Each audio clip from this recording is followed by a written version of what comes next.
नमस्कार, news India देख रहे हैं आप और आपके साथ मैं हूं सुरभि तिवारी।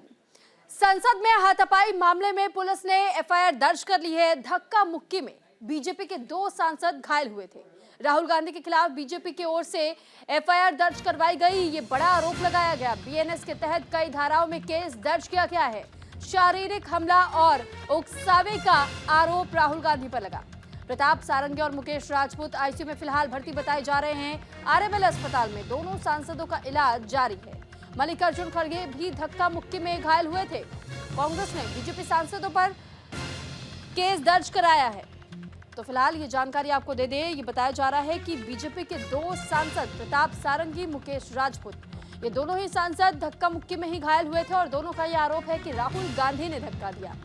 जिस दौरान इनसे पूछा गया तो इनकी ओर से इस बात की जानकारी दी गई और ये कहा गया कि जिस वक्त हम प्रदर्शन कर रहे थे, राहुल गांधी आगे आने की कोशिश कर रहे थे, यानी संसद के भीतर प्रवेश करने की कोशिश कर रहे थे। उसी दौरान अचानक से धक्का मुक्की शुरू हुई। हम तो थोड़ा पीछे खड़े थे, लेकिन जब आगे से दबाव आया तो उसके बाद से धक्का लगा और राहुल गांधी ही क्योंकि घुसने की कोशिश कर रहे थे, उन्हीं की वजह से धक्का मुक्की की शुरुआत हुई। इसलिए हम मानते हैं कि पूरी गलती राहुल गांधी की और उन्हीं की वजह से हमें चोट आई है। फिलहाल इस पूरे मामले को लेकर के प्रधानमंत्री नरेंद्र मोदी ने दोनों सांसदों से फोन पर बातचीत कर उनका हालचाल भी जाना था।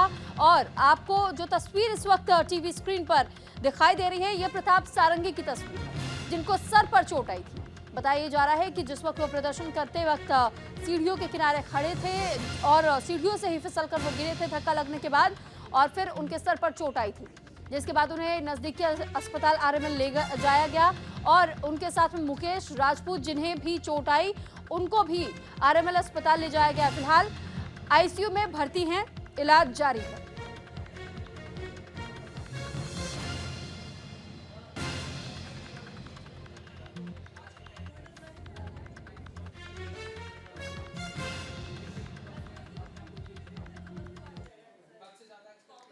तो वहीं देखिए, संसद में धक्का मुक्की पर अब एफआईआर तक दर्ज कर ली गई है। संसद में हाथापाई मामले को लेकर के पुलिस ने एफआईआर दर्ज की है, जबकि धक्का मुक्की में बीजेपी के 2 सांसद बताए जा रहे हैं जो कि घायल हुए। राहुल गांधी के खिलाफ बीजेपी ने जहां एफआईआर दर्ज करवाई तो बीएनएस के तहत में कई धाराओं में मुकदमा दर्ज हुआ। धारा 109 यानी हत्या के प्रयास के तहत ये मुकदमा दर्ज करवाया गया। धारा 115 चोट पहुंचाने के इरादे से काम करना। धारा 117 जानबूझकर गंभीर चोट पहुंचाने को लेकर केस दर्ज किया गया। धारा 125 निजी सुरक्षा को जानबूझकर खतरे में डालना। और धारा 131 धक्का देना और डराना धमकाना। धारा 351 धमकी देना। प्रताप सारंगी और मुकेश राजपूत इस वक्त आईसीयू में भर्ती बताए जा रहे हैं और आरएमएल अस्पताल में इन दोनों का ही इलाज जारी है। दोनों सांसदों का इलाज एक ओर चल रहा है तो दूसरी तरफ वहीं कांग्रेस की ओर से कहा गया कि मल्लिकार्जुन खड़गे को भी इसी धक्का मुक्की के दौरान चोट आई है, वो घायल हो गए। कांग्रेस ने बीजेपी के कुछ सांसदों पर केस दर्ज करवाया है। यानी आप देखिए कि कैसी लड़ाई है कि सियासत हो रही थी भीमराव अंबेडकर के नाम को लेकर के। एक बयान जो गृह मंत्री अमित शाह की ओर से संसद के भीतर दिया गया था, लेकिन उस बयान की निंदा करते करते कांग्रेस ने कई जगह प्रदर्शन भी किया, माफी मांगने की बात भी की, इस्तीफा तक मांगा गया। लेकिन जब बीजेपी भी प्रदर्शन पर उतरी तो ये इस कदर लड़ाई बढ़ उठी कि अब बात हाथापाई पर आ चुकी है। और आपने बीते कल की उस तस्वीर को देखा कि किस तरीके से संसद परिसर के भीतर यहाँ धक्का मुक्की हुई थी। शीतकालीन सत्र एक और जहां चल रहा है, लेकिन वहीं दूसरी तरफ हमने देखा कि शीतकालीन सत्र में जनता के मुद्दों को न सुनते हुए आपस में ही ये तमाम राजनीतिक दल और राजनेता भिड़ते दिखाई दिए।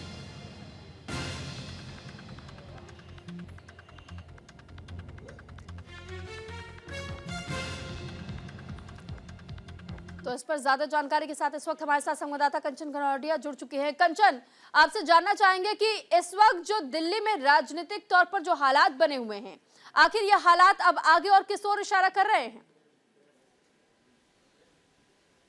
जी बिल्कुल, देखिए मैं आपको दूं पार्लियामेंट में जो है कल एक घटना घटी, जिसके बाद से दो सभी, चाहे पक्ष हो चाहे विपक्ष हो, सभी राजनीतिक पार्टियां जो है एक दूसरे के लिए उन्होंने केस भी दर्ज कराया। आपको बता दें, कल शांतिपूर्वक प्रदर्शन करते हुए जब इंडिया अलायंस के सारे सहयोगी दल आ रहे थे भीमराव अम्बेडकर के लिए और अमित शाह से माफी मांगने की और इस्तीफे की मांग कर रहे थे लगातार, तब तभी उधर सामने से मकर द्वार पर जब भारतीय जनता पार्टी के जो सभी सांसद है वो भी कि कांग्रेस पार्टी ने अंबेडकर जी का अपमान किया है, नारेबाजी कर रहे थे, सामने खड़े थे। इतने में दोनों के पक्ष विपक्ष आमने सामने हुए, धक्का मुक्की हुई, जिसके अंतर्गत दो सांसद जो है उनके गिरने से वो जो है चोटिल हो गए।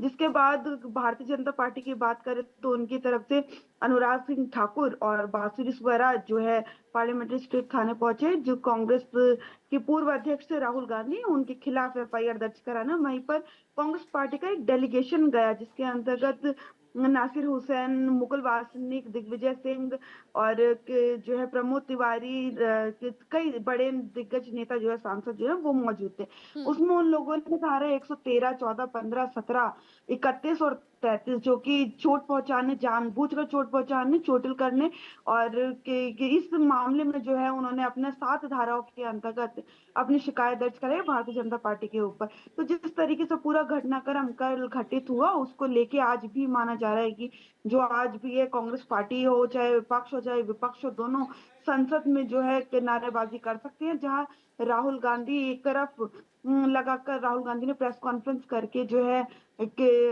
अमित शाह से इस्तीफा और माफी मांगने की कवायद की। उन्होंने ये भी कहा कि यदि इस तरीके के सवाल उठ रहे हैं कि मैंने धक्का दिया, जिस तरह भारतीय जनता पार्टी का आरोप है कि उन्होंने राहुल गांधी ने धक्का दिया था, और भारतीय जनता पार्टी का कहना है कि राहुल गांधी के धक्के से उनके सांसदों को चोट पहुंची और वो राहुल गांधी अगेंस्ट उन्होंने एफआईआर कराई है। वहीं राहुल गांधी का साफ तौर पे कहना था कि सीसीटीवी से लेस है जो संसद परिसर है, चाहे अंदर हो चाहे बाहर हो, तो वो सीसीटीवी फुटेज निकलवा ले, अभी सब कुछ जो है आमने सामने हो जाएगा। तो इस तरीके से दोनों ही पार्टियां जो है आमने सामने हो गई हैं और तमाम तरीके से आरोप प्रत्यारोप की राजनीति जारी है। देखना ये होगा कि आज जब पार्लियामेंट, आज आखिरी दिन है, फाइन डाइन आज जो है पार्लियामेंट का होगा अगले सत्र के लिए, तो किस तरीके से दोनों पार्टियां, माना जा रहा है कि आज भी जो विरोध प्रदर्शन होगा, कल देर रात तक कांग्रेस मुख्यालय में जो है प्रियंका गांधी वाड्रा, केसी वेणुगोपाल, पवन खेड़ा, जयराम रमेश, इन सभी की जो है बैठक चली थी, जिसमें उन्होंने 25, 26 और 27 को जो है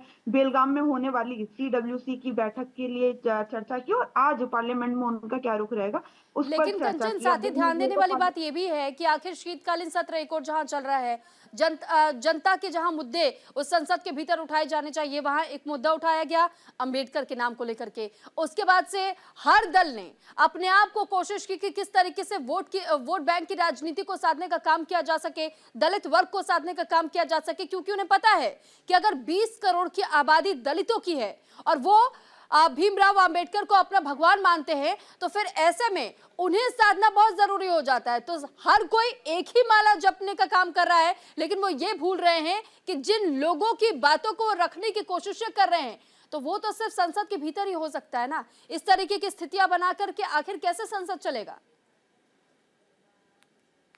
जी बिल्कुल, आपने बिल्कुल ठीक कहा कि वोट बैंक की राजनीति जो है, चाहे सत्ताधारी पार्टी हो या फिर विपक्ष हो, सभी करने लग रहे हैं। हमने अभी हाल ही में हरियाणा का मैं एग्जांपल देना चाहूंगी। अभी हरियाणा में विधानसभा चुनाव हुए थे, जिसके अंतर्गत कांग्रेस पार्टी का पूरा माहौल था जमीनी स्तर पर कि कांग्रेस पार्टी जो है सत्ता में आएगी, लेकिन कुमारी शैलजा की नाराजगी से, जो कि कुमारी शैलजा जो है ऐसी वर्ग से आती है, तो उनका जो उनके लोग थे वो कहीं ना कहीं नाराज हुए, और जब एक बार वोट बैंक छिटक जाता है तो 100% छिटक जाता है, तो वापस आने में केवल 50% ही वापस आ पाता है, 100% नहीं आ पाता। वही जो है हमने वहां पे देखा, जो हरियाणा में अभी विधानसभा चुनाव हुए थे उसके अंतर्गत, कि कांग्रेस पार्टी की जीती हुई बाजी उनके हाथों से निकल गई थी, ठीक। सिर्फ कुमारी शैलजा की नाराजगी की वजह से, एक बार की नाराजगी की वजह से। तो यही वो कारण है कि कोई भी जो है राजनीतिक दल किसी भी तरीके से एससी, एसटी, ओबीसी जो है नाराज नहीं करना चाहता है, और सभी चाहते हैं कि इतनी ज्यादा आबादी है तो इनका जो वोट बैंक है वो हमारी पार्टी के साथ बना रहे, हमारे साथ बना रहे, ताकि वो आगे जो राजनीतिक फायदा है उन्हें मिलता रहे।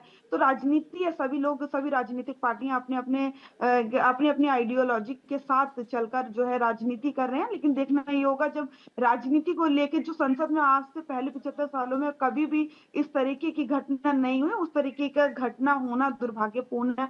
और आगे ये जो राजनीतिक दल हैं, जो एक दूसरे पे आरोप प्रत्यारोप की राजनीति अभी भी कर रहे हैं, तमाम तरीके के आरोप लगा रहे हैं, बजाय इसकी कि आगे कुछ एक्शन लिया जाना चाहिए कि जिससे कि पार्लियामेंट में जनता की ठीक है बात कंचन। जो है वो उन मुद्दों पे बातचीत हो सके, लेकिन उसका निर्णय अभी तक नहीं लिया गया है। बिल्कुल कंचन, और ये जरूरी भी है कि तमाम राजनेताओं को ये समझना होगा कि वोट बैंक की राजनीति अगर आप करते हैं तो जनता के हित के बारे में भी सोचना बहुत ज्यादा जरूरी हो जाता है। बहुत धन्यवाद आपका तमाम जानकारी हम तक पहुंचाने के लिए।